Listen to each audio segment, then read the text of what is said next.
mic up. This is legacy emotion. For vision of victory, trailblazing the path. Mind sharp, words heavy, every bar got class. Iconic by nature, pioneer by design. History in the making every time she aligns. Doctorate dreams, but the roots run deep. Built from the grind, now the whole world speaks. Culture, purpose, power when she steps in the room. Drop gems so real, make the future zoom. Yeah. This is iconic pioneers. Hear the story unfold, where the fearless lead and the truth gets told. Every voice legendary, every lesson precise. Often with wisdom, Dr. Tabatha Russell on the mic.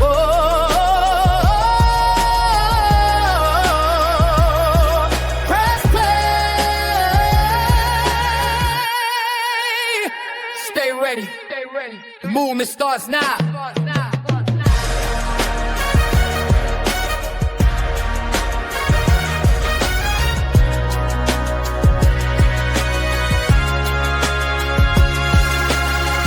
Hello, everyone, and welcome to the Iconic Pioneers podcast, the space where disruptors, trailblazers, and bold thinkers gather to rewrite the rules of success. I'm your host, Dr. Tabatha Russell, and on this show, we will go deep with those who aren't afraid to lead differently, those building legacy, impact, and authority that echoes for generations. I just so happen to have the opportunity to interview on today Miss Kenya Monique. Can I just say that she's absolutely super amazing and super awesome. She is doing so many great things in the community for women. Welcome in, Miss Kenya Monique. Hey, how are you? I am wonderful. Thank you so much for being here on today. If you will, share with the audience who you are and what you do. So I am Kenya Monique. I am an elder I love the Lord, first of all. Let's talk about that.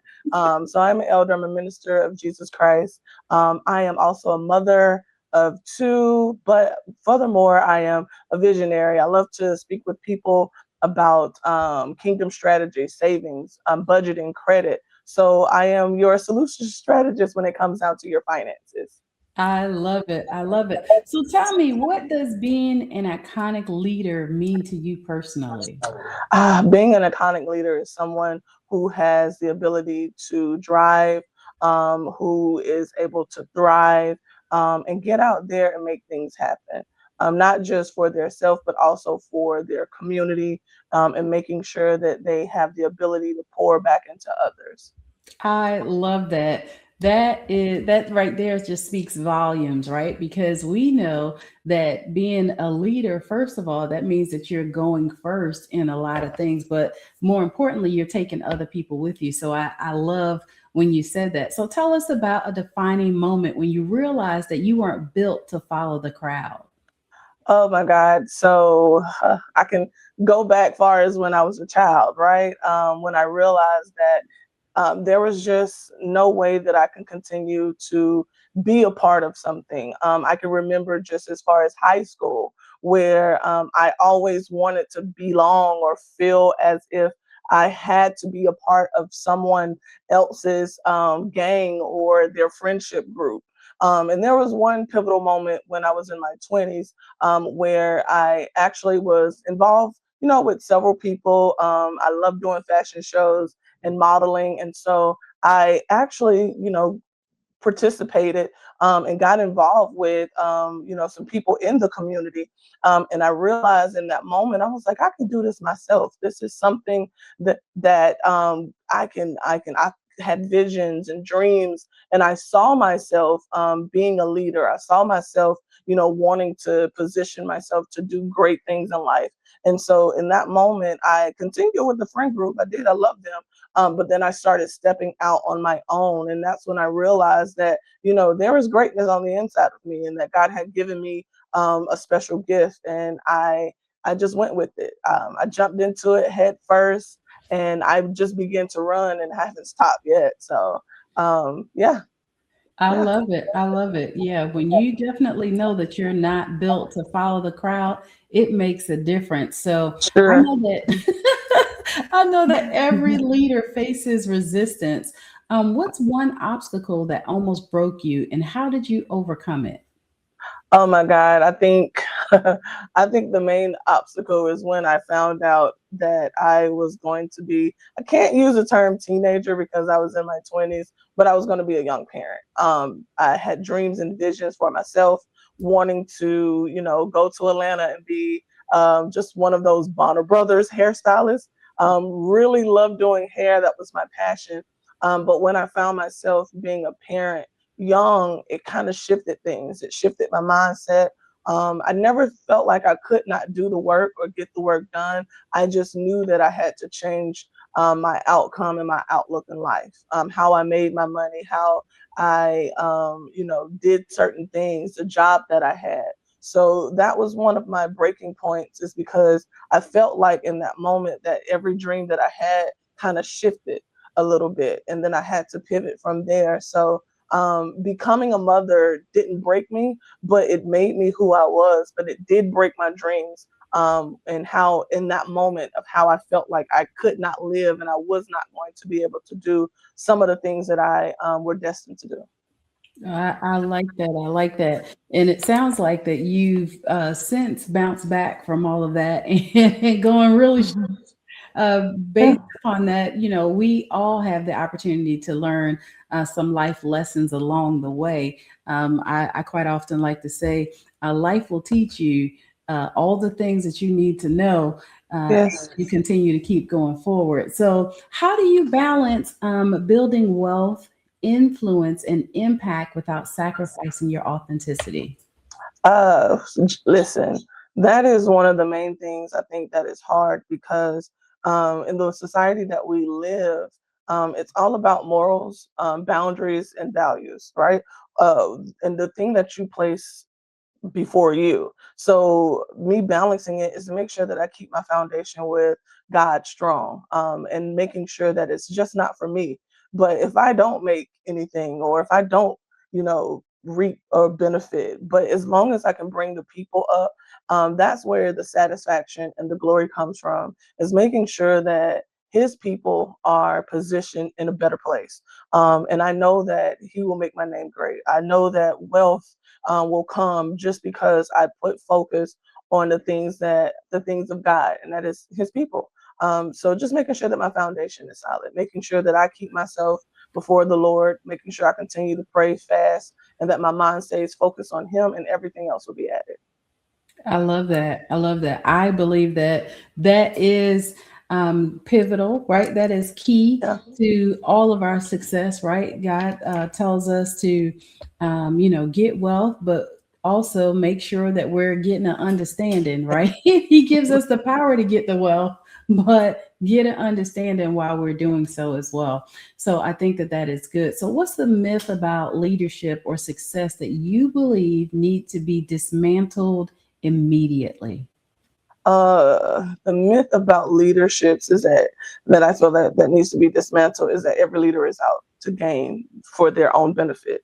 That's the main thing. I think when it comes down to leadership, you become a servant most of all. There are a lot of sacrifices that leaders make. There are a lot of decisions that kind of hinder their family, their positions. Some things that goes on behind closed doors you will never be able to see. So leadership is not just focusing on the leader, it is actually a servanthood. And I think that has been kind of misconstrued when it comes down to society now, because people feel like if they're making money or someone is leading and they see the finances or the dollar amount behind it, that person is out for gain. But that's not necessarily true. I think everyone has the ability to position themselves to gain wealth. And what you do with your time, what you do with your knowledge, that is the most important thing, that individual should continue to reap the rewards because they've invested in their self. So I will say, like, leaders are the most valuable asset in this world, but they get a lot of backlash because they work so hard to get to where they need to go. And that's the main thing, is like, leaders are not out to get you. They're not. We want to see you thrive. We want to take you with us, and we want you to be elevated. When we go up, you go up. So that's the idea of a leader, is servanthood. It's not to shine. It's not to be in a spotlight. It's to actually cause a multitude of people to get access and gain wealth and have knowledge and be understood just like we want to be understood as well. I love that. Leaders really do. They get a lot of backlash. However, staying strong, having that solid foundation allows you to be able to say, it's not about me, right? That's It's right. about those that I am responsible for, right? That I can go forward and I can take them with me, but I'm going to do so with grace. I'm going to do so with strength. I'm going to do so with wisdom and knowledge. So at least that way, we know that everybody is going to be able to eat at the same time, right? I That's always right. like to say that we all can do the same thing. However, have your niche about it, right? Have your specialty, so that way it allows you to be able to drive in your lane, right? And there's no traffic when you're in your lane. So it definitely does make a difference. And being a solid leader is the first, I think, prerequisite to success, right? You Mhm. got to make sure that you're solid and you're good in whatever it is that you're doing.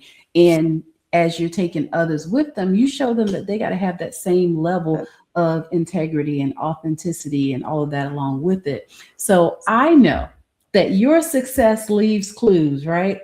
What daily habits or rituals keep you operating at an iconic level? Whew. I think managing time. Time management is the ultimate goal when it comes down to being a part of the leadership hood, shall I say, is a word I created, right?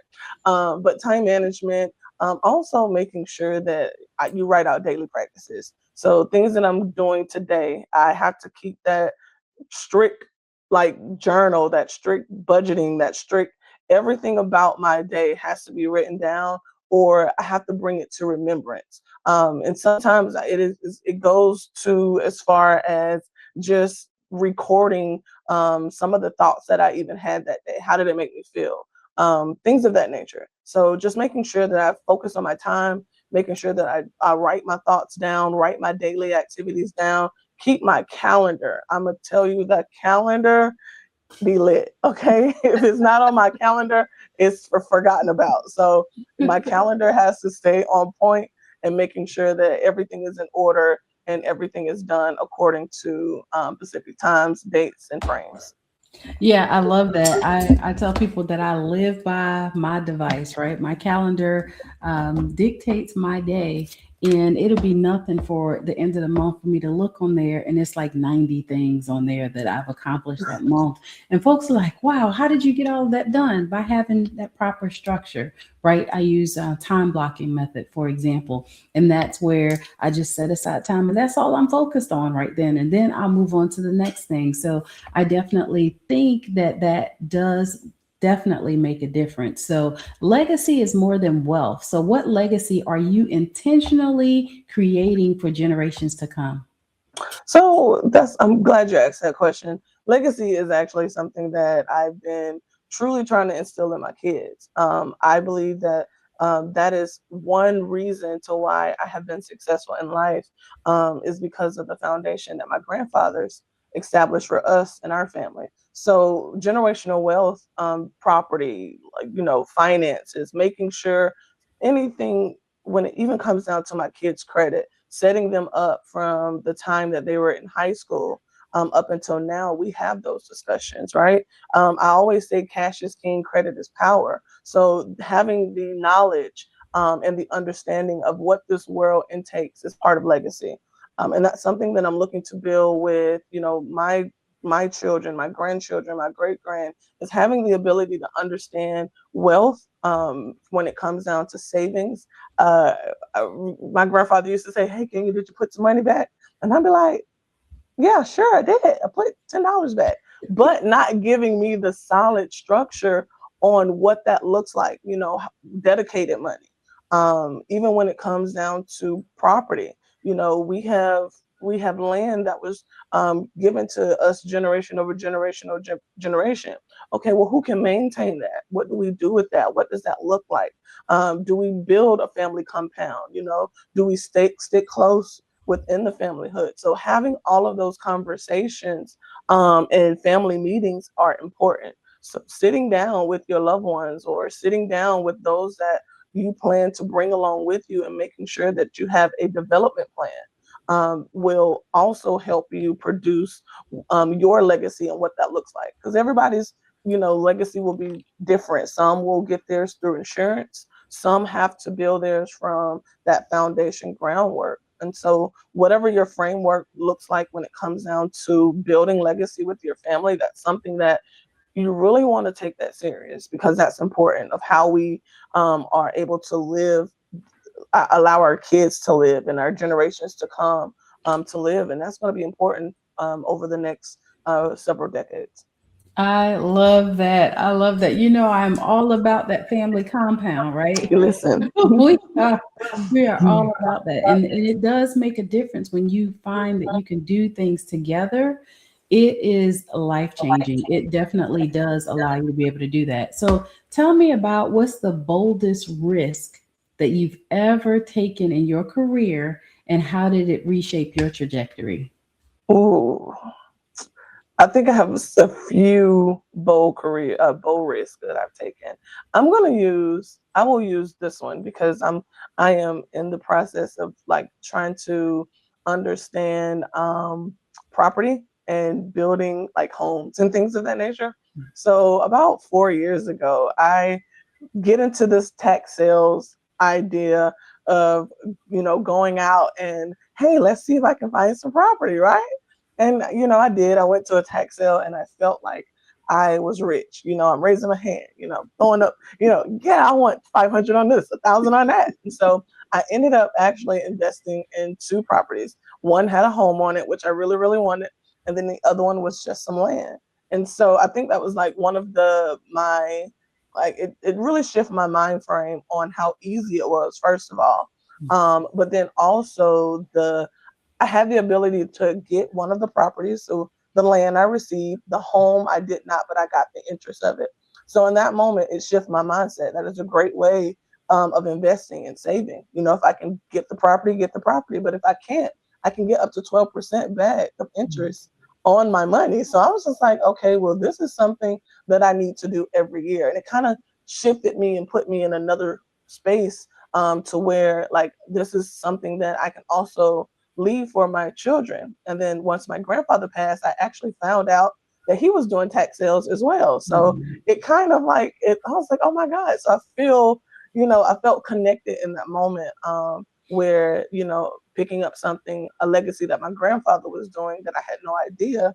And then also me being able to connect with that as well. So it shifted me and put me in a whole new mindset of how, getting wealth or adding additional income could become a part of my solution, not my problem. I love that. Being the solution is everything, because we find that people have a lot of problems, right? There's a lot of things that's going on. But when you have the opportunity to now find that there is that connection there, right? It's not by accident that you all of a sudden wanted to get into property and things like that. It's in your genes. Yeah. So that in itself does make a difference. So thank you for definitely sharing that, but also being willing to take on the assignment to say, you know what, I'm at least going to go out there and I'm going to try it, right? Yeah. It makes all the difference. So for those that are listening to this podcast today who feel called to lead but question their power, what's your message to them? Don't give up. Don't question yourself. The best thing to do is take action. If you continue to stay where you are, the pain of staying the same is greater than the pain of change. And you have to position yourself to change. Change your mind. If you change your mind, you change your life. So take that first step. Don't stay stagnant. Trust. If you can't trust in nobody, trust in you. Believe in you. No one is going to bet on you. And if you're not successful the first round, don't give up. Try again. The wealthiest millionaires will try things over and over and over again.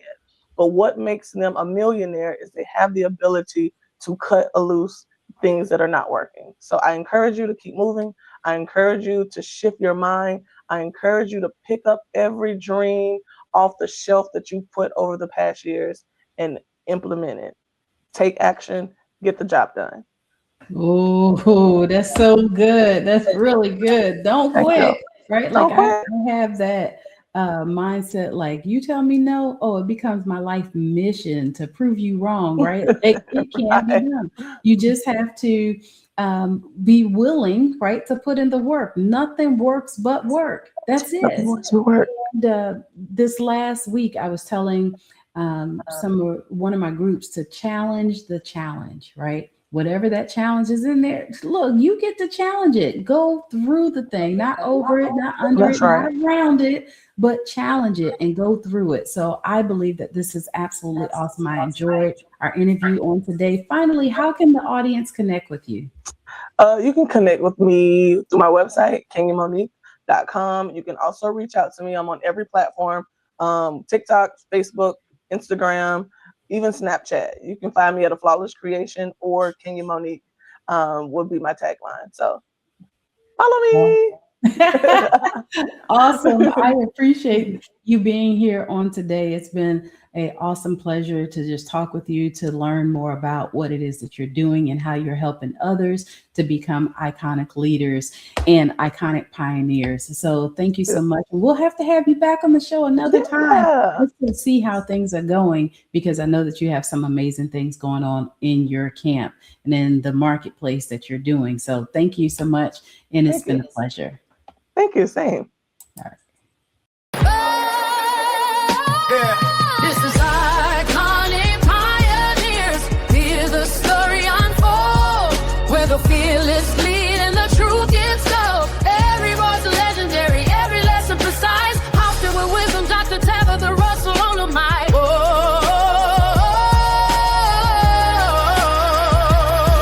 Press play. Stay ready. The movement starts now.